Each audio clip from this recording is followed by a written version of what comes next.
Assalamualaikum warahmatullahi wabarakatuh. Innal hamdalillah nahmaduhu wa nasta'inuhu wa nastaghfiruh wa na'udzu billahi min shururi anfusina wa min sayyiati a'malina. May yahdihillahu fala mudilla lahu wa may yudlil fala hadiyalah. Wa asyhadu an la ilaha illallah wahdahu la syarika lah wa asyhadu anna Muhammadan abduhu wa rasuluh. Allahumma shalli wa sallim ala sayidina Muhammad wa ala alihi wa sahbihi ajma'in, amma ba'd. Kita lanjutkan pembahasan dari kitab Al-Arba'un An-Nawawiyah wa Tatimmatul Khamsin karya Al-Imam An-Nawawi dan Ibnu Rajab rahimahumallahu taala. Kita sampai pada hadis yang ke-24 pada sabda Nabi Muhammad sallallahu alaihi wasallam, yaitu beliau bersabda bahwa Allah Subhanahu wa taala berfirman, "Ya ibadi,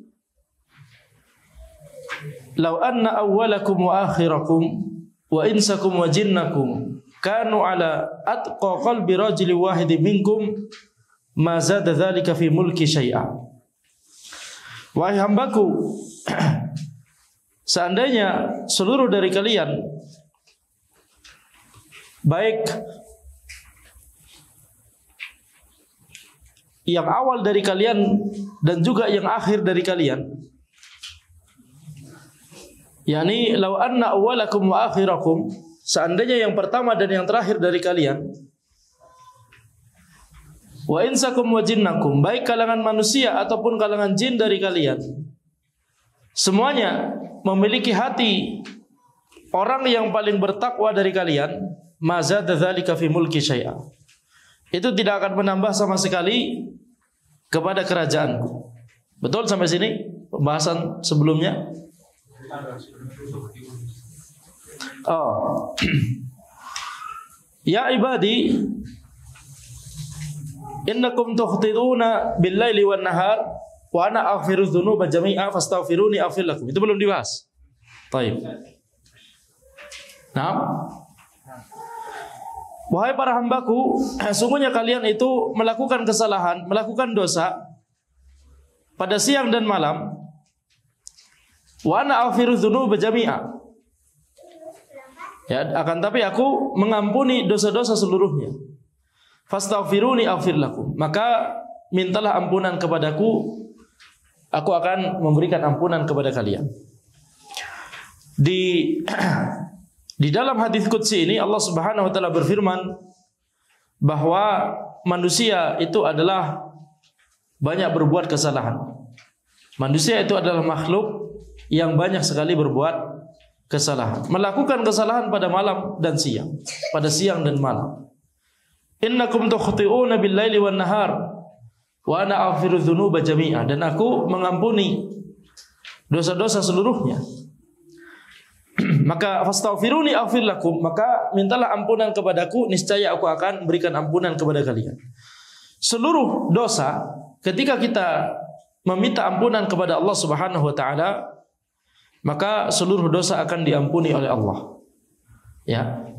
Walaupun itu dosa kekufuran, walaupun itu dosa kesyirikan, walaupun itu dosa kemunafikan, dosa-dosa besar yang lain, ya, maka itu semua akan diampuni oleh Allah kalau kita memang bertaubat dan meminta ampunan kepada Allah Subhanahu wa taala. Allah Subhanahu wa taala menjelaskan di sebuah ayat, ya, bahwa dosa kesyirikan itu tidak akan diampuni oleh Allah Subhanahu wa taala. Allah Subhanahu wa taala berfirman, "Innallaha la yaghfiru ayyushraka bihi wa yaghfiru ma duna dzalika liman yasha." Sesungguhnya Allah Subhanahu wa taala mengampuni orang yang tidak mengampuni orang yang berbuat syirik, akan tapi Allah Subhanahu wa taala mengampuni orang yang berbuat dosa di bawah itu, ya, di bawah level kesyirikan, bagi siapa yang Allah kehendaki. Maksud dari ayat ini bukan berarti kemudian dosa syirik akbar itu tidak akan diampuni oleh Allah walaupun orang tersebut bertaubat. Maksud dari ayat tersebut adalah kalau orang tersebut tidak bertaubat sampai meninggalnya. Jadi kalau ada seseorang melakukan dosa syirik akbar sampai meninggalnya dia tidak bertaubat, maka Allah tidak mengampuni dosa tersebut. Dan ini sebagaimana penjelasan para ulama, dosa syirik akbar itu ya mengeluarkan pelakunya dari Islam. Makanya ini berbahaya, ya. Makanya kita harus hati-hati. Mumpung kita masih hidup di dunia, kita harus semangat untuk mempelajari tauhid, untuk mempelajari mana yang merupakan kesyirikan, sehingga kita bisa menghindari kesyirikan-kesyirikan tersebut. Ya, makanya kita harus menggalakkan kajian-kajian tentang akidah, kajian-kajian tentang tauhid, ya, supaya kita bisa menghindari dosa-dosa ya yang berupa syirik akbar, kufur akbar, dan nifaq akbar. Jadi kalau kita mempelajari itu semua, bukan berarti kemudian kita yakni yang dibicarakan itu adalah ini amalan, ini syirik, kafir dan seterusnya. Bukan. Tujuan kita mempelajari ilmu akidah, ilmu tauhid, mempelajari apa saja kesyirikan itu dalam rangka supaya kaum muslimin itu tidak terjerumus ke dalam dosa tersebut. Ya, justru kita menginginkan ya seluruh dari kita itu masuk surga bersama-sama, masuk surganya Allah Subhanahu wa taala yang luas sekali, yaitu surga Allah Subhanahu wa taala. Taib.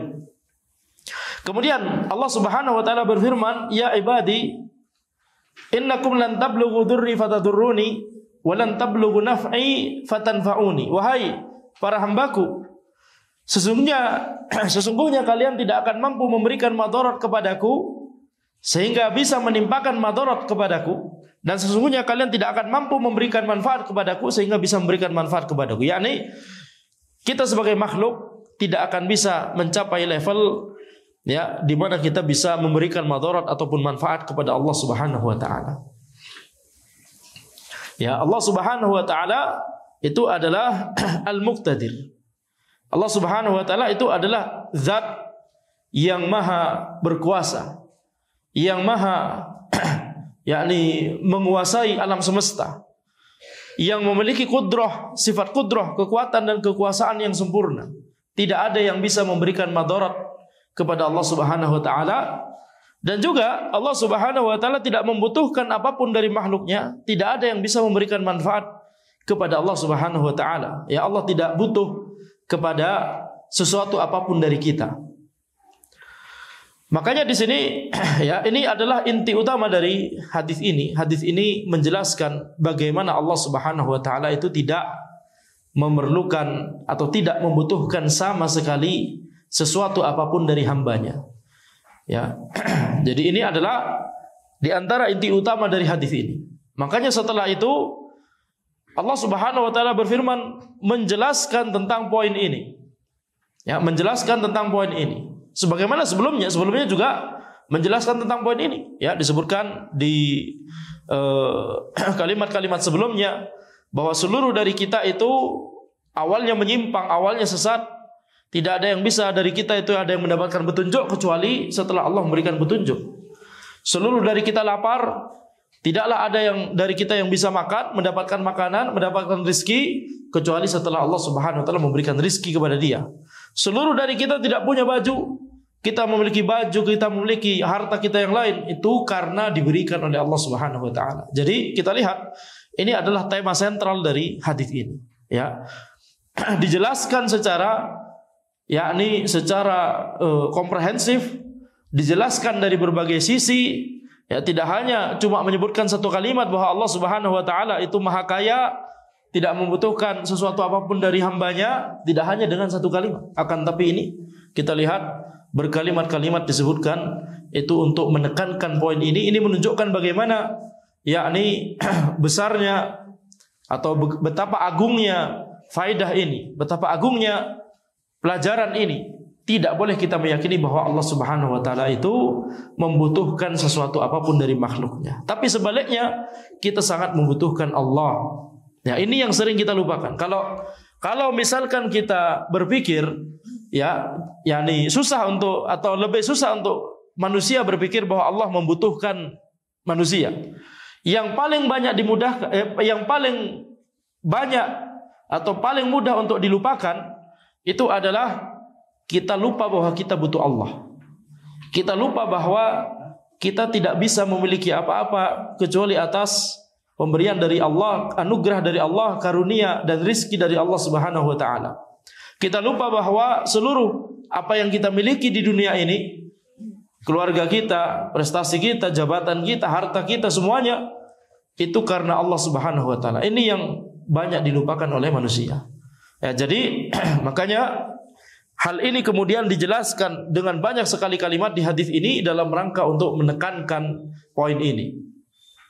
Kemudian Allah Subhanahu wa taala berfirman, ya kita lihat kembali lagi menegaskan, ya ibadi, law anna awwalakum wa akhirakum wa insakum wa jinnakum kanu ala atqa qalbi rajulin wahidin minkum ma zada dzalika fi mulki syai'a.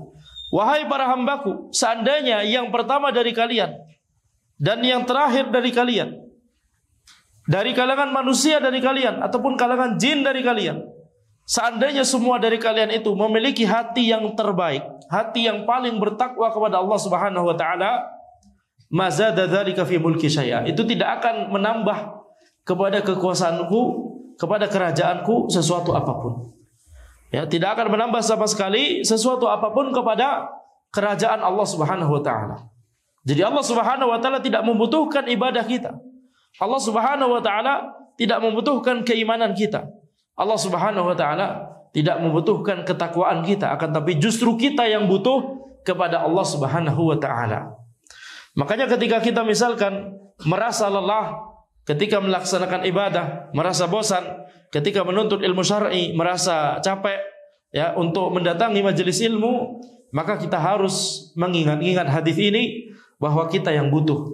Ya, kita sangat membutuhkan petunjuk dan hidayah dari Allah Subhanahu wa taala. Kita justru yang sangat membutuhkan pahala dari Allah Subhanahu wa taala, bukan Allah yang butuh.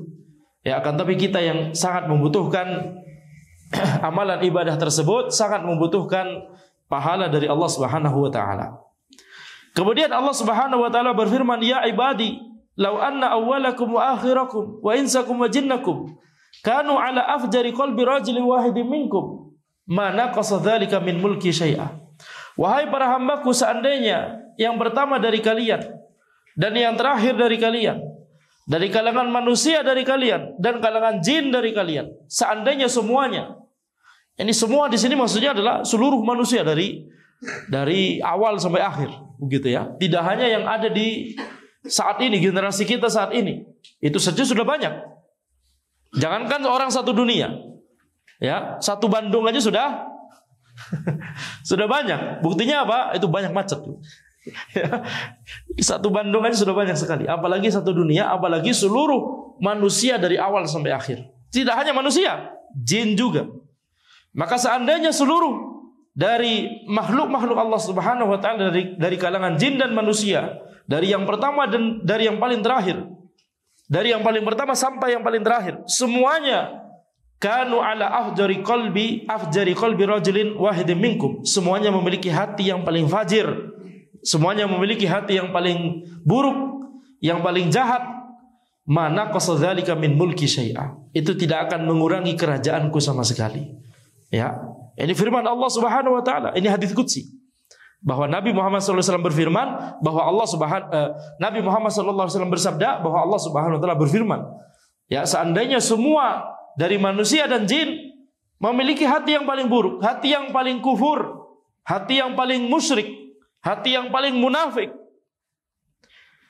tidak mau beriman kepada Allah, semuanya tidak mau beriman kepada Allah misalkan, semuanya berbuat kesyirikan kepada Allah misalkan, dan semuanya adalah orang-orang munafik misalkan, maka itu tidak akan mengurangi dari kerajaan Allah sama sekali. Tidak akan membuat Allah rugi. Tidak akan merugikan Allah Subhanahu wa taala. Justru sebaliknya. Ya, justru sebaliknya mereka yang rugi. Manusia dan jin itu yang rugi. Manusia dan jin itu yang membuat diri mereka itu dalam posisi yang sangat berbahaya sekali. Maka di sini ya kembali kita melihat bahwa amalan ibadah yang kita lakukan itu kembalinya kepada diri kita sendiri. Amalan ibadah yang kita lakukan itu justru kembali kepada diri kita sendiri. Dan para ulama juga menjelaskan itu juga kembali kepada keluarga kita. Ya, itu juga kembali kepada keluarga kita. Kalau kita melakukan amalan ibadah melakukan berbagai amalan kebaikan, mentauhidkan Allah, itu yang paling utama, dan tidak berbuat kesyirikan kepada Allah, itu akan memberikan pengaruh kepada keluarga kita. Ya, itu akan memberikan pengaruh kepada harta kita. Itu akan memberikan pengaruh kepada seluruh ya sisi-sisi kehidupan kita. Yakni akan diberkahi oleh Allah Subhanahu wa taala. Akan dijaga oleh Allah Subhanahu wa taala. Maka ketika kita merenungkan misalkan mengapa misalkan ya, bahkan para ulama menjelaskan bisa jadi manfaatnya atau bisa jadi itu baru terasa tidak langsung kepada generasi tepat setelahnya, akan tapi mungkin generasi setelahnya lagi. Ya, jadi kalau kita menginginkan keberkahan di dunia dan di akhirat, penjagaan dari Allah di dunia dan di akhirat, maka kita harus melaksanakan perintah Allah, harus tunduk dan taat kepada Allah Subhanahu wa taala. Kalau kita misalkan pikirkan secara logika, ya, ini dalilnya ada banyak, secara umum, dalil secara umum, dalil secara khusus ada banyak. Akan tapi ya kalau kita misalkan secara logika saja menggunakan akal yang sehat, ketika kita mentauhidkan Allah, ketika kita tidak berbuat kesyirikan kepada Allah, menghiasi rumah kita dengan amalan ibadah, semangat untuk menuntut ilmu syar'i, kira-kira itu akan berdampak kepada anak kita atau tidak? Berdampak kepada pasangan kita atau tidak? Betul? Keluarga kita akan melihat, keluarga kita akan mendapatkan bagian dari keberkahan yang Allah turunkan kepada orang yang melakukan amalan ibadah tersebut. Ya, bisa jadi tidak langsung diturunkan, bisa jadi. Ya, makanya misalkan ketika seseorang dalam satu rumah, yang satu soleh, yang satu tidak soleh, misalkan begitu ya. Akan tapi bisa jadi Allah Subhanahu wa taala memberikan penjagaan kepada satu keluarga tersebut setelahnya, atau bisa jadi nanti kepada anak mereka. Ya, jadi ketika seseorang itu berbuat kebaikan, berbuat amalan ibadah, nah bisa jadi Allah Subhanahu wa taala memudahkan, antara memudahkan dia untuk misalkan bisa hafal Al-Qur'an misalkan, atau memudahkan anaknya untuk bisa hafal Al-Qur'an misalkan, atau memudahkan nanti cucunya bisa menghafalkan Al-Qur'an misalkan, dan seterusnya. Jadi ini adalah bagian dari keberkahan yang Allah turunkan.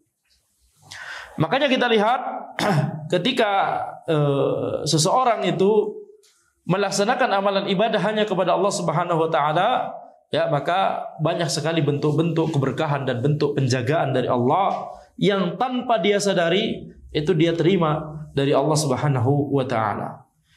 Tapi tentunya manfaat duniawi itu tidak boleh kita niatkan secara khusus. Ya, manfaat duniawi itu mengikuti. Ya, manfaat duniawi mengikuti. Tidak boleh kita kalau kita mau menginginkan yang paling afdal, keutamaan yang paling tinggi, maka niatkan hanya untuk meraih pahala dari Allah Subhanahu wa taala, meraih keridhaan dari Allah Subhanahu wa taala. Ya, contohnya misalkan, contoh yang paling ekstrim lah misalkan ya, contoh yang paling memiliki pemahaman yang salah tentang agama bisa membuat diri seseorang tersebut bahkan menjadi rusak, bisa membunuh dirinya sendiri. Ya, contohnya misalkan yang terjadi pada orang-orang misalkan teroris, memiliki pemahaman yang salah tentang din, memiliki pemahaman yang salah tentang agama, ya, dia menganggap itu jihad syar'i padahal itu bukan, sehingga kemudian dia ngebom sana ngebom sini misalkan. Betul tidak? Apa yang dia tularkan kepada orang-orang? Kemadorotan. Betul tidak? Kemadorotan. Justru yang dia berikan kepada dirinya sendiri dan orang lain adalah kemadorotan, berbahaya, merusak harta orang lain yang tidak boleh dirusak, kemudian menumpahkan darah orang yang tidak boleh ditumpahkan, yang haram untuk ditumpahkan. Nah, ini kenapa? Apa alasannya? Karena dia tidak menuntut ilmu syar'i dengan cara yang benar. Nah, ini contoh yang paling ekstrim sampai darah tertumpah. Ya. Adapun contoh-contoh yang lain banyak sekali, ya, banyak sekali. Misalkan karena tidak semangat untuk menuntut ilmu syar'i misalkan, karena tidak tahu, tidak paham ilmu agama misalkan, sehingga dia sembarangan dalam bekerja, sembarangan dalam mencari nafkah, sehingga dia melakukan kezaliman dalam pekerjaannya, atau dia melakukan riba misalkan, sehingga dia membawa pulang makanan yang haram, uang yang haram kepada istrinya, kepada anak-anaknya dan seterusnya. Dia memberikan makan dengan uang yang haram tersebut anak-anaknya. Maka kemudian setelah itu besarnya kemudian jadi orang yang misalkan begitu ya, yakni fajir semua misalkan. Jadi dia secara tidak langsung dia merusak kehidupan anaknya.